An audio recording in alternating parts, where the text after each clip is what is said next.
5, 4, 3, 2, 1, 0.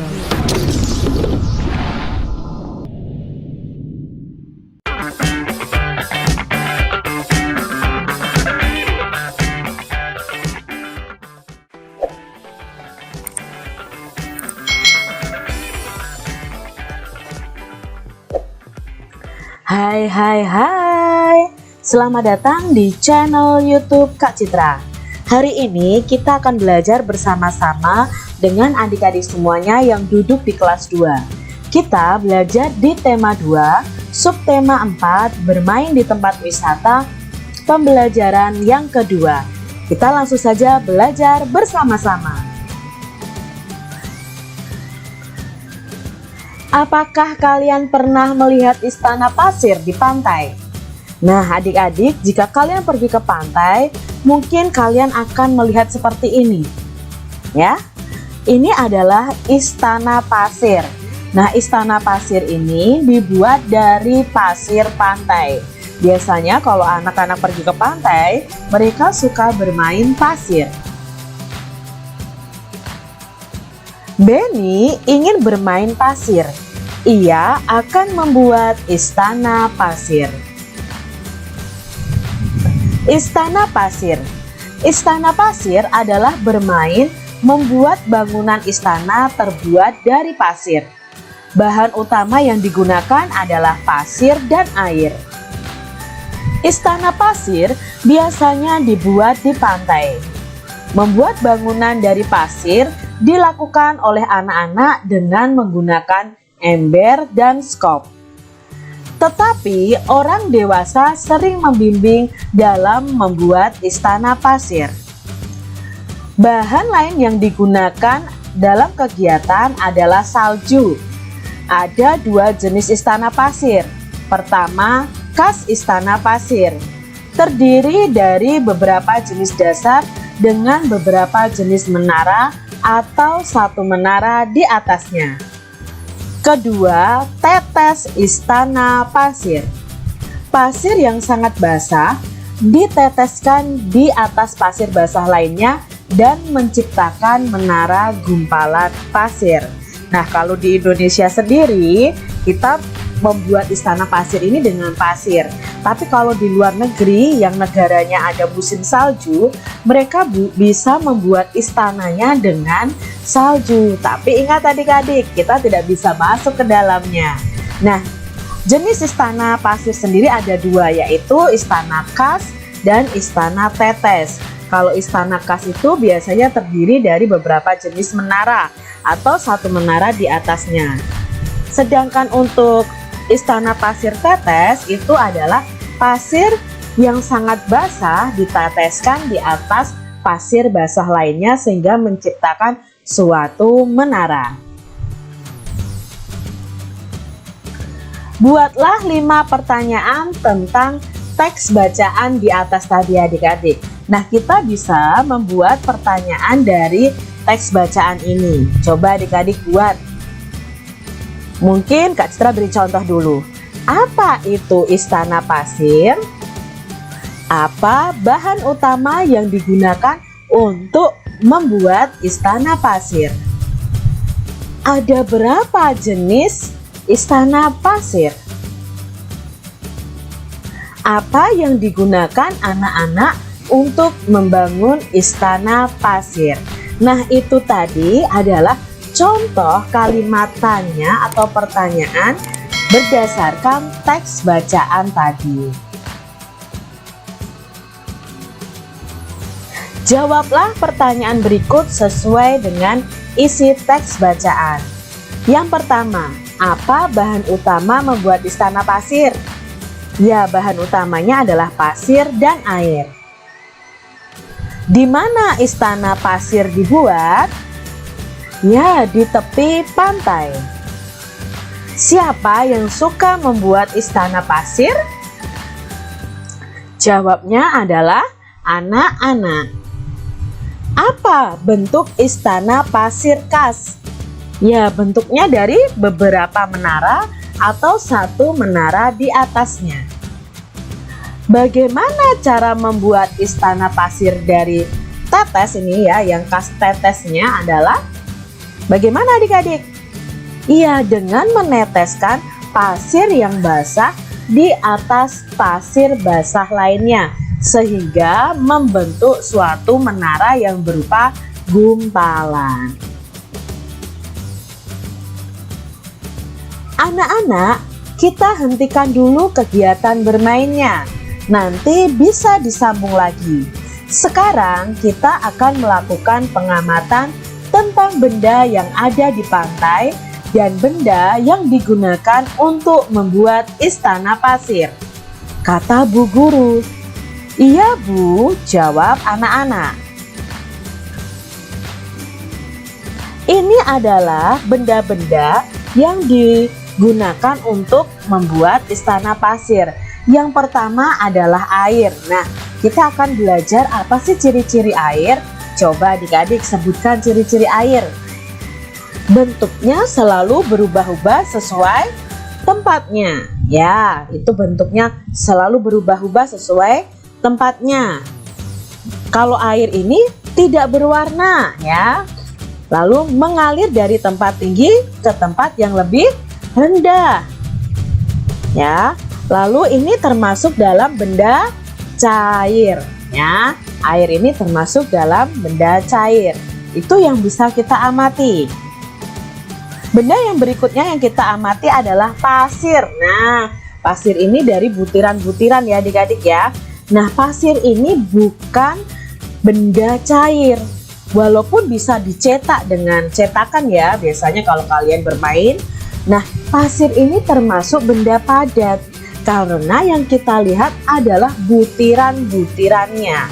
Nah, kalian bisa sebutkan pasir ini berwarna coklat, bentuknya tetap, lalu termasuk benda padat. Itu adalah ciri-ciri pasir.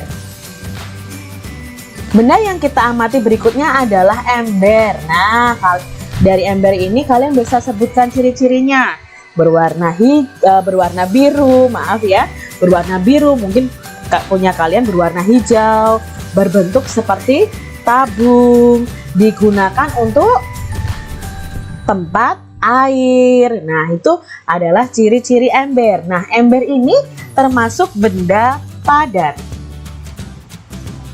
Benda berikutnya adalah skop. Nah, adik-adik pasti pernah lihat skop ini ya.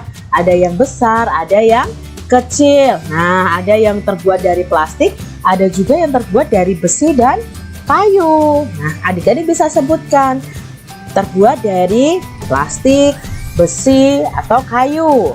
Lalu gunanya untuk mengambil tanah atau mengambil pasir, ada pegangannya.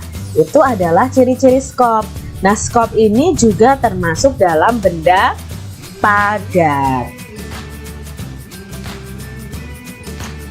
Berikutnya yang kita amati dari benda-benda di pantai adalah kerang. Nah, ini adalah kulit kerang adik-adik. Apakah kalian pernah melihatnya secara langsung? Nah, kulit kerang ini termasuk kulit kerang yang keras ya adik-adik ya. Nah, kulit kerang ini bentuknya bermacam-macam. Ada yang seperti kipas ya, ada yang nanti bentuknya bulat. Nah, kerang ini sangat keras dan termasuk dalam benda padatnya. Kulit kerang ini termasuk dalam benda padat. Nah, itu tadi yang bisa kita amati dari benda-benda yang ada di pantai. Berdasarkan pengamatanmu, kelompokkanlah yang termasuk benda tetap dan benda yang tidak tetap.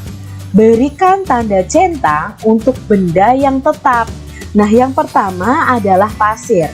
Pasir ini adalah benda tetap.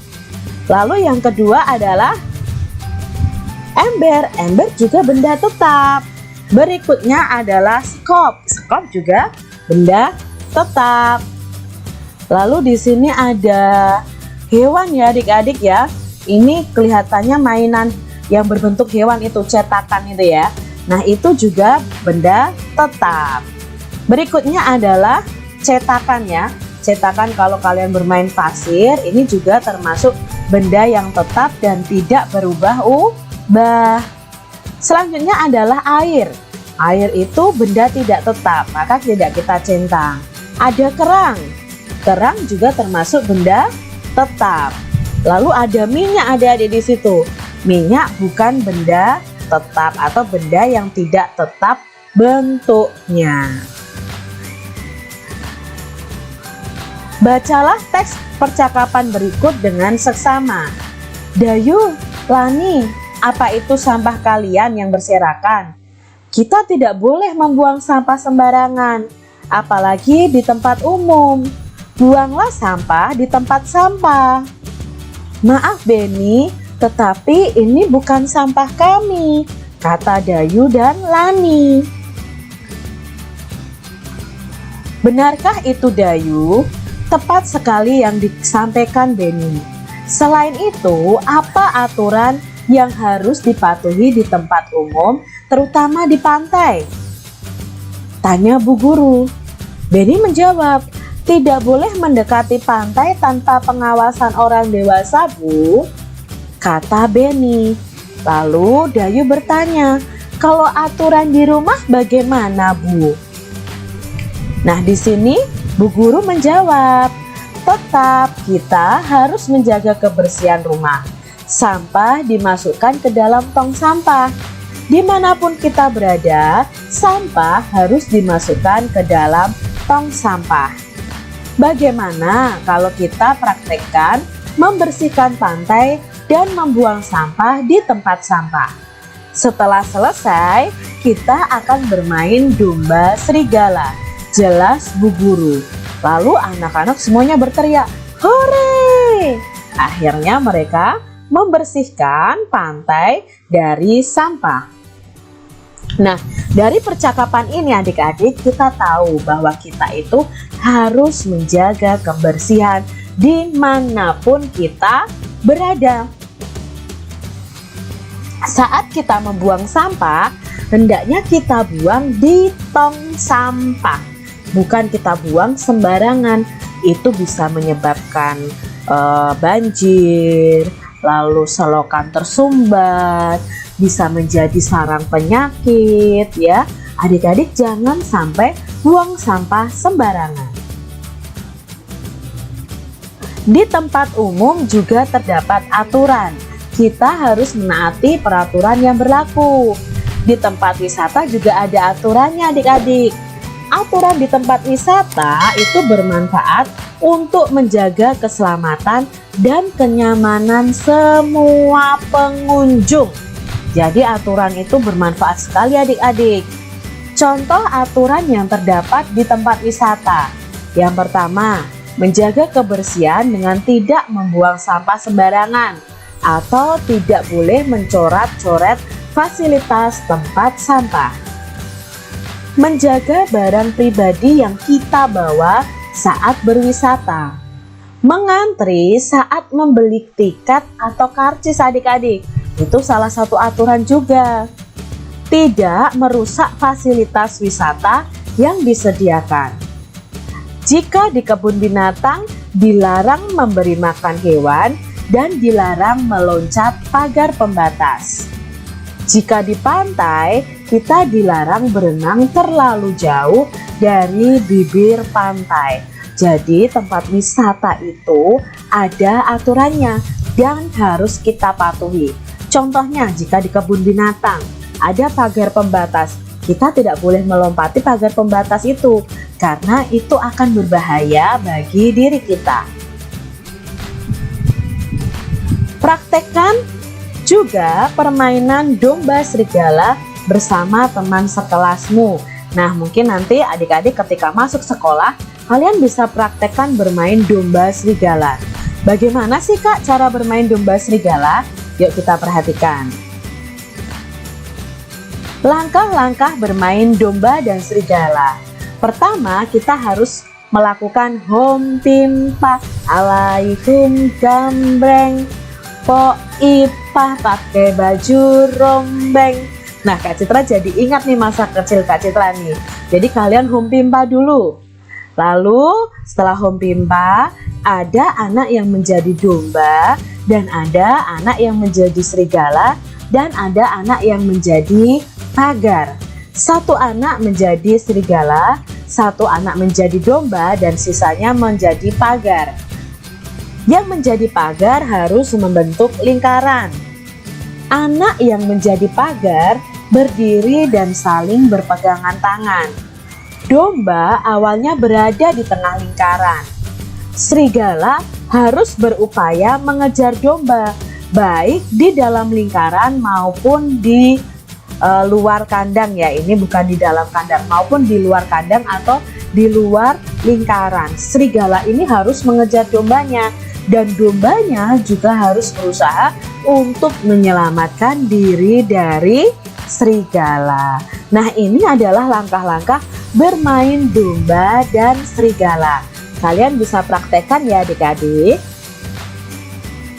Nah, itu tadi pembelajaran kita di tema 2, subtema 4 pembelajaran yang kedua. Semoga video pembelajaran ini bisa bermanfaat bagi adik-adik semuanya. Jangan lupa untuk kalian tetap jaga kesehatan, rajin belajar, dan tetap semangat. Sampai jumpa kembali di video pembelajaran selanjutnya. Tuhan memberkati. Jangan lupa tekan tombol subscribe, lalu tekan loncengnya, tekan juga tombol like, lalu share ke media sosial kalian. Jangan lupa untuk ikuti media sosial Kak Citra. Terima kasih.